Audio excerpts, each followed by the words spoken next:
Wyoming Territory, 1872. The first time Jasper Callahan laid eyes on Fay Alder, she was standing in the dusty light outside a dry goods store in Laramie, gripping a sack of flour tight to her chest while townsfolk whispered behind their hands. "That's the thief's daughter," one woman hissed low to her friend. "Just like her father. She'll steal a man blind if he ain't watching." Jasper heard it plain. Everyone did. But Fay did not flinch. She just adjusted the flour sack in her arms, turned her face away, and walked down the street with her jaw set and her shoulders stiff. He watched her go, boots trailing behind her like she was dragging the weight of something much heavier than flour. By the time Jasper reached his horse, he was already thinking about her eyes. Not the color, he could not have told you that yet, but the way they had flicked up once, sharp and wounded, before she'd looked away. Like she had been expecting to be hated. He swung into the saddle, but he did not ride out of town. Instead, he turned down the same road she had taken.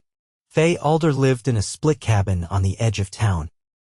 The right side had collapsed years ago, and the left leaned like it was tired of standing. A boy and a girl, maybe 7 and 4, sat on the steps with a tin plate between them and 2 spoons. Jasper kept to the road, but slowed his horse. The boy looked up and stood fast. "You lost." Jasper tipped his hat. "Nope, just passing through." Fay came around the side of the house then, wiping her hands on her skirt. Her sleeves were rolled and her hair was tied back in a messy braid that looked like it had been done in a hurry.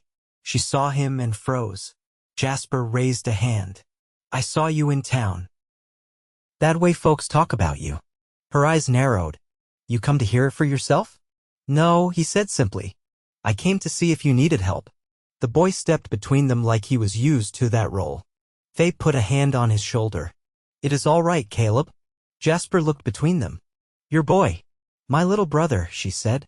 "And my sister, Clara." She nodded toward the girl who was now chewing on a crust of bread. "Our father's gone. 3 years now. I heard he was a thief." Fay's chin lifted. "He was. And now he is dead. But I am not him." Jasper nodded. "I believe that." She blinked, caught off guard. "Why?" "Because you walked out of that store like you had something worth protecting. Thieves do not carry themselves like that." She stared at him for a long moment, then glanced at her siblings. "We do not need charity." "Good," he said, "because I am not offering it. I am building a fence out on my land. I could use help cooking for the crew. Pays fair." She hesitated. "You and the young ones can come too. I have a bunkhouse. It is not much, but it is dry and safe. Better than that roof of yours." Her eyes softened for the first time. "You do not know me." "Not yet," he said, "but I would like to." The next morning, Fay arrived at Jasper's ranch with Caleb and Clara in tow. They came in on foot, Fay carrying a basket of rolled-up clothes and a pot wrapped in cloth. Jasper stepped off the porch and opened the door to the bunkhouse. "I cleaned it up last night," he said. "Might still smell like sawdust, but it is better than mildew." Fay looked around. "This land yours?" "It is now. My folks passed on 2 winters back. I stayed on." She nodded. "You live alone? Unless you count the horses." She smiled, a small, real thing that reached her eyes. "I do not." Days passed quiet but full. Fay cooked meals for the fence crew, patched shirts, and helped Clara learn her letters. Caleb followed Jasper around the ranch, asking questions and watching everything. Jasper took to the boy like a big brother, showing him how to hold a hammer and how to braid tack. At night, Jasper sat out on the porch and watched the sun drop behind the hills. Sometimes Fay joined him, her hands still smelling like onions or flour, her braid coming loose again. They did not talk much, but the silence between them never felt empty. One evening, she brought out 2 cups of coffee and sat beside him. "I never thought I would find quiet again." Jasper looked at her. "You have not deserved the noise they gave you." Her voice was low. "They think I am my father's daughter, that I have it in my blood." "You do not," he said gently. "How can you be so sure?" "Because I see you watching over those children like your life depends on it. I see you working every minute of the day. I see the way you look at the world like it has already kicked you in the ribs, but you are still standing.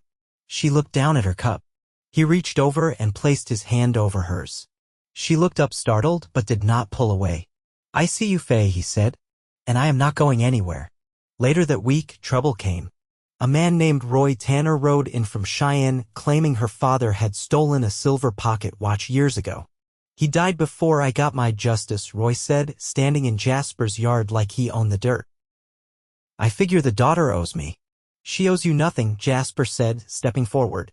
Roy sneered. "That watch was worth $60. Jasper folded his arms. "Then you are barking up the wrong tree. Fay never touched it." "You sure about that, Cowboy?" Jasper stepped between him and the house. "I am." Roy squinted. "So you are her man now?" Jasper did not even hesitate. "Yes, I am." Roy spat in the dirt. "You are a fool." Jasper's voice was steady. "Maybe, but I am a fool who knows a good woman when he sees one." Roy left after that. He might have had a gun, but he was not looking to die over a watch. That night, Fay stood in the kitchen, drying her hands. "You did not have to do that." "Yes, I did. You told him you were mine." Jasper stepped into the room, close enough to touch her now. "I meant it." She looked up, searching his face. "I do not want to be protected. I want to be believed." "I believe you," he said quietly. "I believe in you." Her breath caught. "Do you mean that?" He reached up and cupped her cheek. "Every word." She leaned into him, just slightly, and he kissed her. It was not rushed. It was not wild. It was careful, full of all the things they had not said, all the ways they had watched each other with guarded hope. When they pulled apart, she laid her forehead to his. "You are the first person who ever looked at me and saw something good." He smiled. "That is all I see." And for the first time in years, Fay Alder believed someone. Late summer brought cooler evenings and the scent of dry grass curling underfoot. Jasper's land, with its long stretches of earth and sky, took on a quieter rhythm once the fence was finished. The crew rode off toward new jobs, and the bunkhouse grew still. Fay stayed. One morning, Fay stood at the edge of the corral watching Clara drop grain into a tin pail for the chickens. Jasper moved beside her with his hat in his hand, rubbing his thumb along the brim. "She's not afraid of them anymore," he said. Fay's eyes followed her sister. "She used to cry if a hen got too close. You taught her not to. She did the rest herself." Jasper tilted his head. "You give those children more credit than you give yourself. I reckon they've earned it." He studied her face. "What about you? Have you earned a little ease?" She didn't answer right away. "I don't know what ease feels like." "Not really." "You will." She looked at him, then not just at him, but into him. "You sound sure." "I've never been more."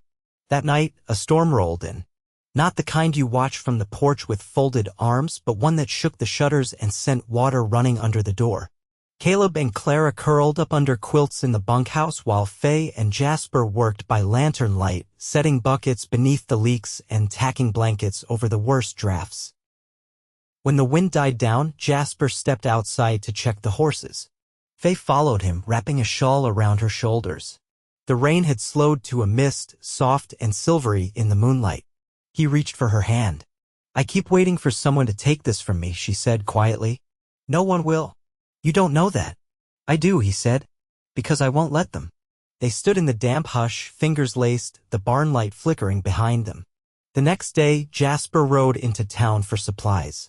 Fay stayed behind, baking bread and trimming branches that had snapped in the storm. Clara helped her knead the dough, standing on a stool with flour on her cheeks.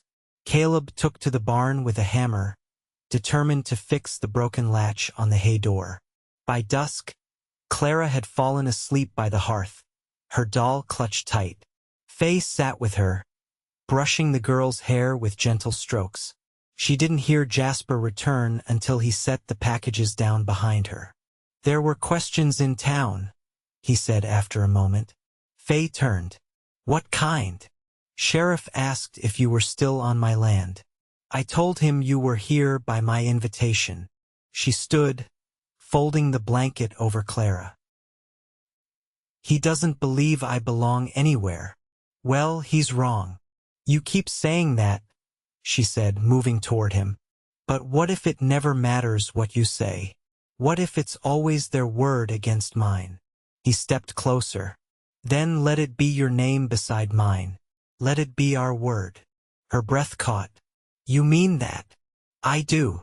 Fay looked down at her hands, then back at him.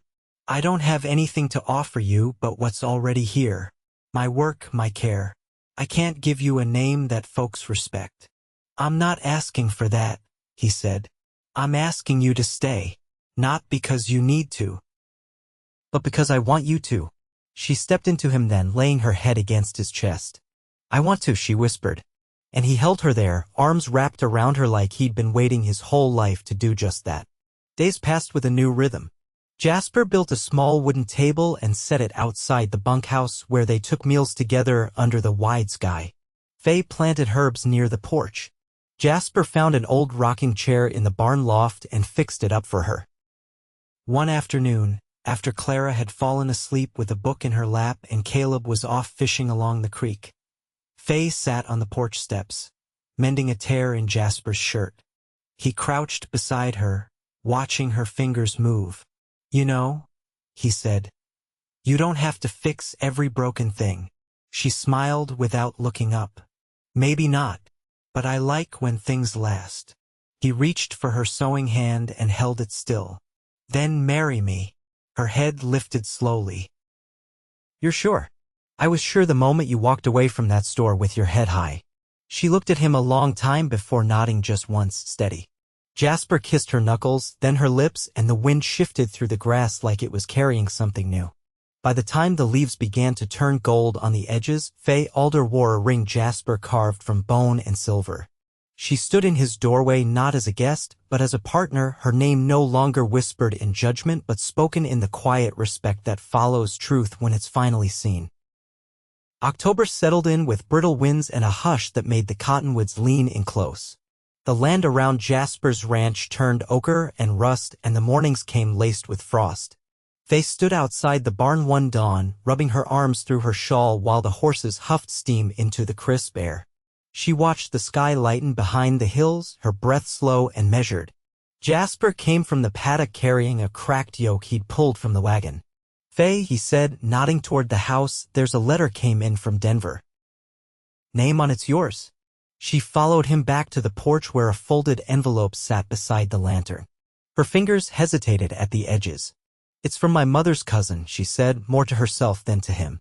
Last I heard, she was living with her daughter up in Arapahoe County. Jasper leaned against the post, giving her space. Fay unfolded the letter and read in silence. Her lips pressed together, then parted with a quiet breath. She's taken ill. Wants to know if I'll come stay for a while, help out. Jasper studied her face. You thinking to go? I'd like to, she said, then glanced up. Just for a week or two. She was good to me when I was small. Used to send books when Pa wouldn't let them in the house. You should go. I'd want to take Clara. Caleb can stay here, if that's all right. Jasper nodded once. He and I'll keep each other busy. 2 days later, Fay packed a satchel with spare stockings, Clara's reading primer, and a jar of apple preserves. Jasper hitched the wagon and drove them to the nearest coach stop, a half-day's ride south along the old military road. As they waited, the wind picked up. Clara clutched her shawl tighter and Fay tucked a strand of hair behind her ear. You'll write. Jasper's voice was low. If the post runs straight. He laced his fingers with hers. You'll come back. I belong with you, Fay said simply. I'll come home. She kissed him before stepping up into the coach, her hand lingering on his for a breath longer than needed. Back at the ranch, the days moved slower. Caleb tended the animals without being asked, and Jasper taught him how to read branding marks off straying cattle. At night, they sat by the fire, Jasper whittling repairs onto an old bridle, while Caleb read aloud from a worn almanac. One afternoon, a rider arrived from town with a telegram. Jasper took it with a nod, tipped the rider, and stepped inside. Caleb looked up from the table. Is it from Fay? No, Jasper said. It's from the doctor in Arapahoe. Says her cousin passed Tuesday last. Caleb's face fell. Will she be all right? She's strong, Jasper said. But I'll ride out at first light. Bring her and Clara home.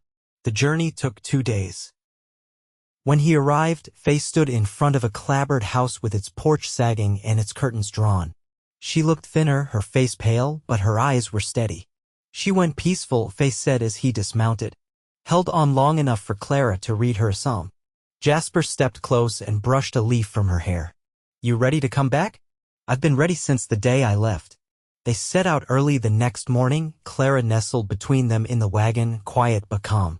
Fay leaned against Jasper as they rode, her hand resting on his knee. My cousin left me a sewing box, she said after a long silence. And a stack of letters from my mother. I didn't even know they'd written. Keep them, Jasper said. They're yours. Back at the ranch, the cottonwoods had lost most of their leaves. Caleb ran to meet the wagon, grabbing the reins and grinning wide when he spotted Clara. That night, Fay unpacked quietly while Jasper added another log to the fire. She came to him with a small wooden box pressed to her chest. I found something else, she said. Tucked behind the letters. She opened the lid and handed him a bundle wrapped in muslin. Inside was a child's dress, no bigger than a doll's. It was mine from before Pa turned, she said. Before the drinking, before the stealing. My mother made it when I turned 3. Jasper traced the edge of the fabric with a rough finger. You want to keep it? Fay nodded. I want to remember that I came from something kind. Jasper took her hand and led her to the rocker he'd fixed. She sat, and he knelt before her, resting his head against her thigh. She ran her fingers through his hair, slow and sure. We've both come from hard things, he said. But we don't live there anymore. No, she whispered. We don't. Outside, the wind had quieted. A few stars blinked through the clouds. Inside, the house was warm, not just from the fire, but from the stillness that came when 2 people had nothing left to prove. They had built this place together not from lumber and nails alone, but from the steady choice to stay. By November, the first snow dusted the hilltops, fine as sifted flour. Jasper had begun stacking wood higher along the cabin wall, and Fay kept the cookstove going from before dawn until long after supper. The days shortened, but the work didn't.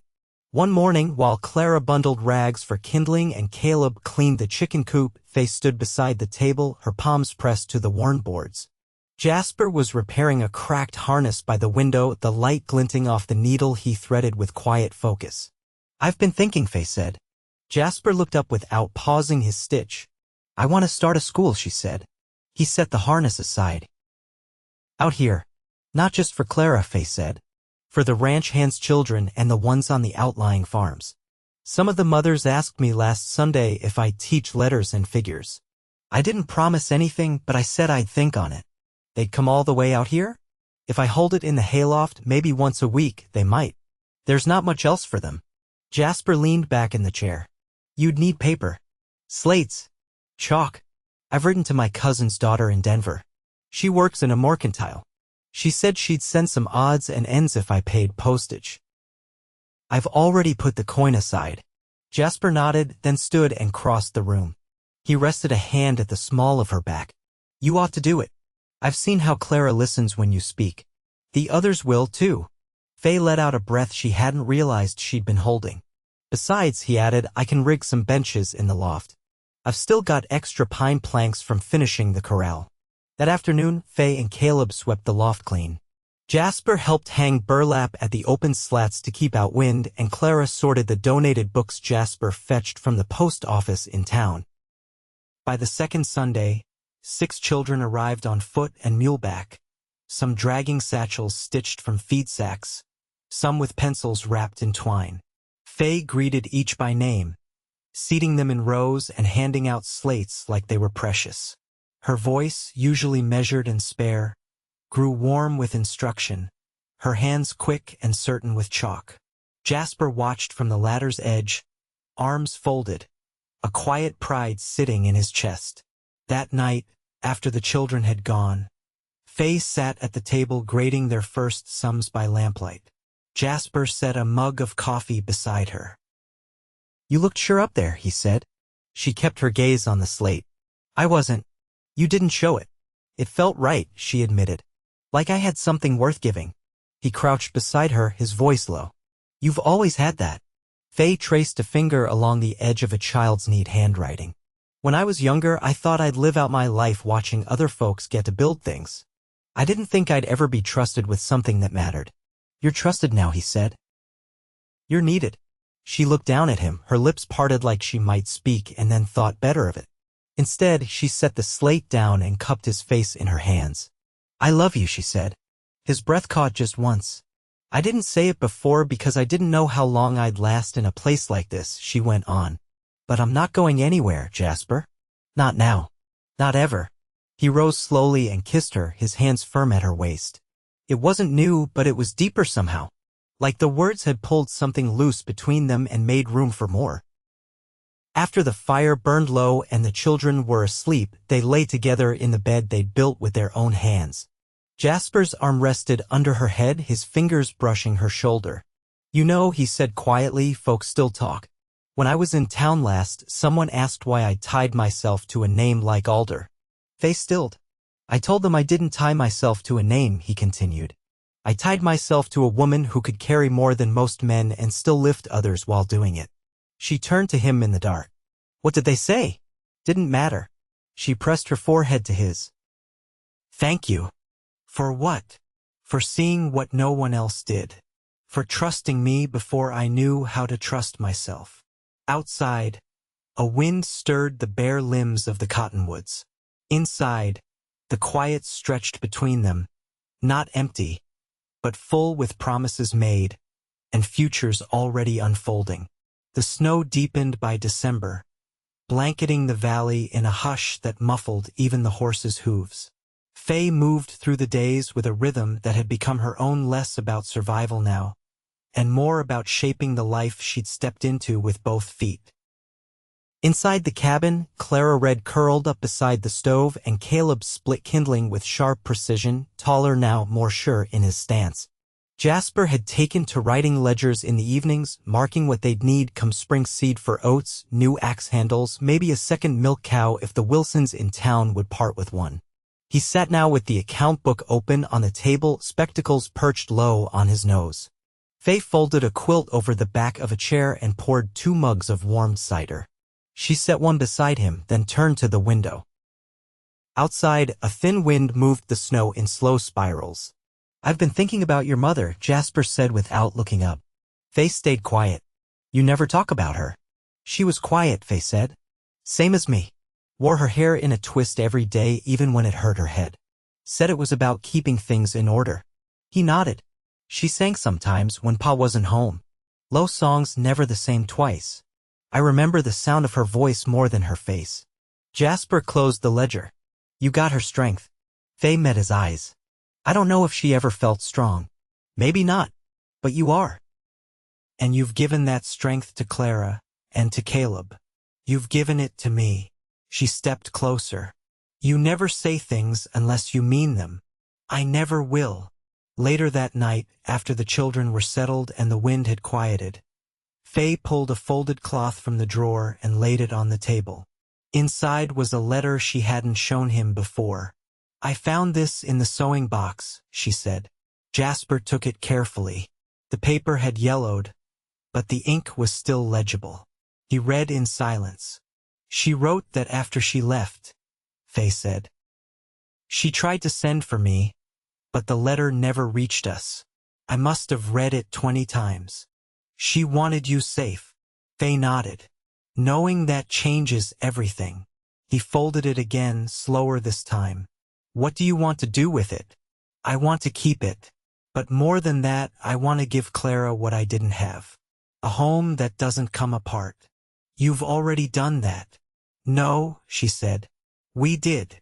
The next morning, they walked the pasture line after feeding the stock.